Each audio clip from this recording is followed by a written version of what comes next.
Hello everyone, I am Supriya, a second year MBBS student in AIIMS Patna. और ये पूरी video होने वाली है कि रिवीजन तुम्हें साथ साथ कैसे करना है।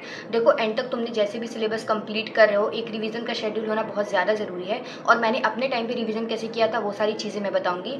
और प्लीज़ यार वीडियो एंड तक देखना, कुछ ना कुछ ज़रूर सीख करके जाओगे। मैं ऐसी चीज़ें बता देती हूँ जो चीज़ तुम लोग जर्नी में फेस करते हो, पर तुम्हें उसका सोल्यूशन नहीं पता, तुम्हें उसे हैंडल कैसे करना है। तुम्हें कहीं ना कहीं अपने ना डाउट्स का आंसर मिल जाएगा कि अच्छा मुझे ऐसा करना चाहिए था, मैं ऐसा कर रहा था।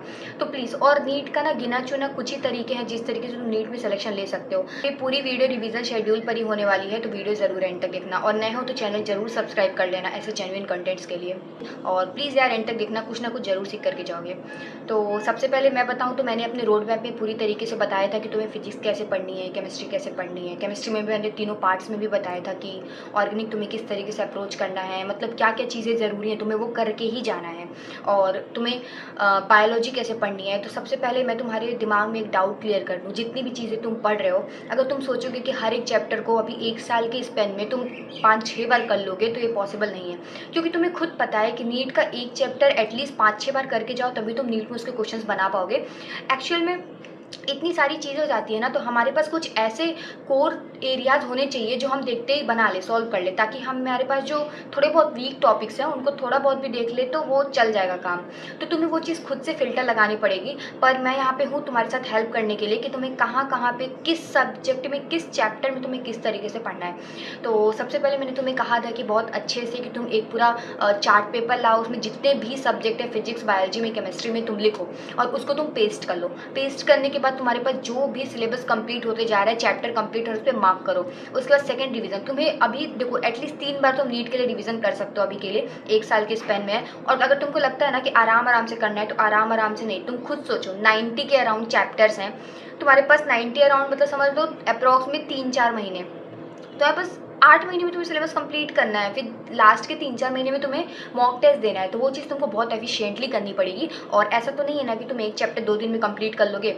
और तुम्हें लेक्चर्स भी देखने हैं, जो भी बिल्कुल फ्रेशर्स हो उनको लेक्चर भी देखना पड़ेगा, नोट्स भी बनाना पड़ेगा। तो ये सब सीरीज़ में चलता है। और बाकी जो ड्रॉपर हैं उनको अब लेक्चर देखने की ज़रूरत नहीं है। और मैं बोलूँगी ना, नोट्स भी मत पढ़ो, डायरेक्ट क्वेश्चन बनाओ। जैसे कि फिजिक्स में क्या करना है तुमको स्ट्रैटेजी, फिजिक्स में तुम लोग लेक्चर नोट्स देख करके जो भी नोट्स बनाए होगे उसको तुम एज इट इज़ रहने दो, तुम डायरेक्ट क्वेश्चन बनाओ। क्वेश्चंस बनाने के बाद जो भी तुमसे गलतियां हो रही है ना, वो जा करके नोट्स में देखो। अगर तुम ऐसा करते हो, मान लो तुमने ऐसे पढ़ा कि लेक्चर देखा, नोट्स पढ़ा, अगर तुमसे क्वेश्चंस नहीं बन रहे हैं तो प्लीज़ तुम ये पूरा शेड्यूल फॉलो करो।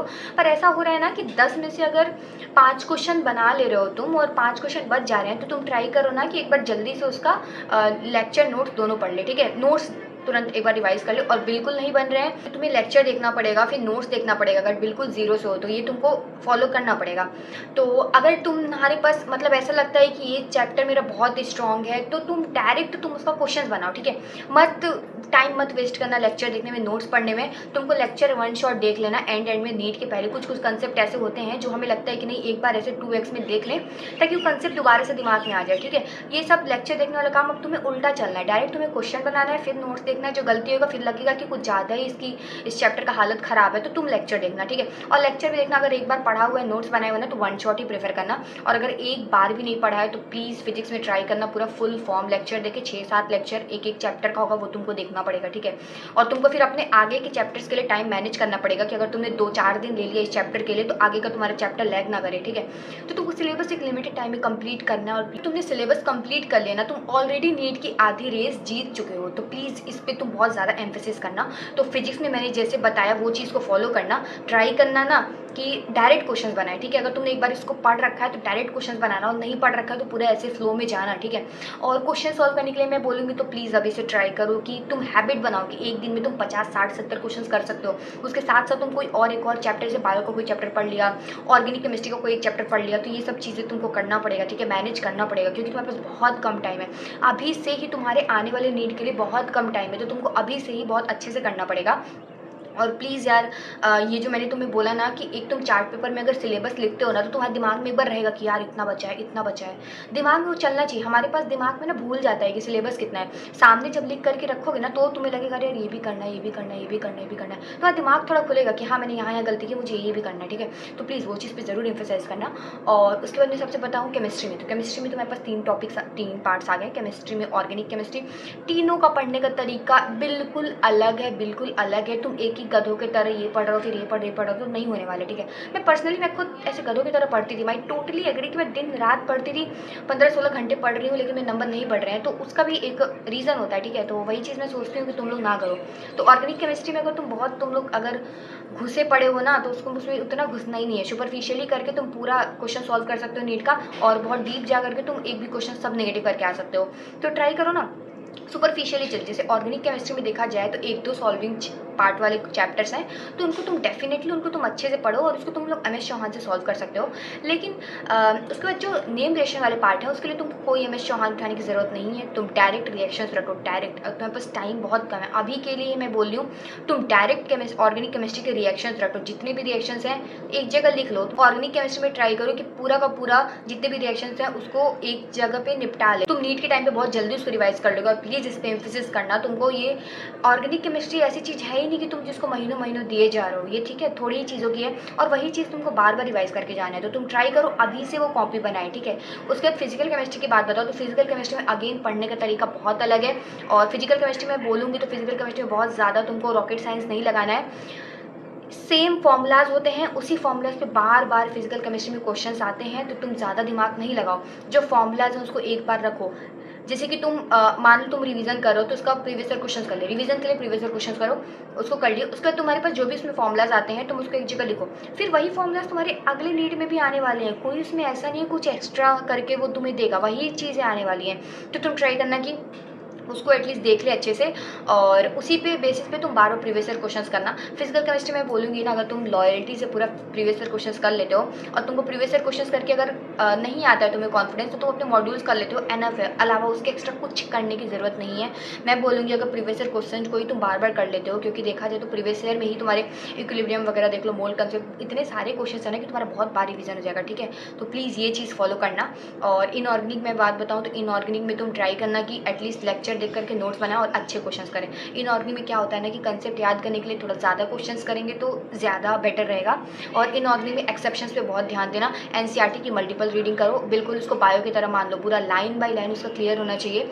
जो भी ऑर्डर्स दिए हैं सब कुछ देखो, कभी भी कुछ भी पूछ देता है। कभी कभी तुम्हारा साइज़ में तुम देखोगे तो साइज़ में तुम्हारे पास जनरली ऑर्डर लिखवाते होंगे सर लोग साइज़ वगैरह का। आई थिंक जो लोग बहुत ब्रॉडली ब्रीफली पढ़ते होंगे इनऑर्गेनिक केमिस्ट्री लोग समझ रहे होंगे। एक बॉक्स दिया रहता है ना, तो उस बॉक्स को तुम ट्राई करो कि अपने हिसाब से ऑर्डर में अरेंज करके लिख ले, वो बहुत ज़्यादा बेनिफिशियल होगा। क्योंकि मैंने खुद से, और ट्रिक्स बनाओ यार, बिना ट्रिक बनाए ना तुम सोचोगे कि 10 बार पढ़ के याद कर ले, कभी नहीं होने वाला है। ट्रिक्स बनाओ, ट्रिक्स बनाना नीट में बहुत ज़्यादा ज़रूरी है। ट्रिक्स बनाएगा तो तुम जल्दी जल्दी बना के याद कर सकते हो, जल्दी से पेपर में तुम याद कर सकते हो। और ट्राई करोगे ना 10 बार पढ़ के भी जाओगे ना तो 10 चीज़ पढ़ोगे, 10 बार कन्फ्यूज़ होगे। स्मार्ट वर्क करना सीखो कि कैसे हम एक बार में ही ऐसा याद कर ले कि अगली बार क्वेश्चन में मेरा गलत ही ना हो, ठीक है। उसको ट्राई करना। उसके बाद बायोलॉजी में बताओ, तो बायोलॉजी में देखो बायो का सिंपल सा तरीका है, एक बार पढ़ा क्वेश्चन लगाओ, क्वेश्चन में जो गलती हो रहा है वो जाके दोबारा से पढ़ो, ऐसे तुम्हारा पूरा सिलेबस रिवाइज हो जाएगा। बायोलॉजी के लिए मैंने बहुत अच्छी अच्छी ब्रीफ वीडियोस बनाई है, तुम लोग जा करके देख सकते हो। मेरे खुद के 350 बायोलॉजी में थे और मैं ये सब कुछ 2 महीने में इंक्रीज़ किया था। तुम्हें करीब 2 महीने चाहिए बायोलॉजी के लिए, तुमने एटलीस्ट एक बार भी सब कुछ पढ़ा हुआ है तो। नहीं तो इनिशियल से भी पढ़ रहे हो तो तुम ट्राई करो जल्दी जल्दी उसको निपटाएं। और प्लीज़ यार लेक्चर देखो बायो में, ठीक है।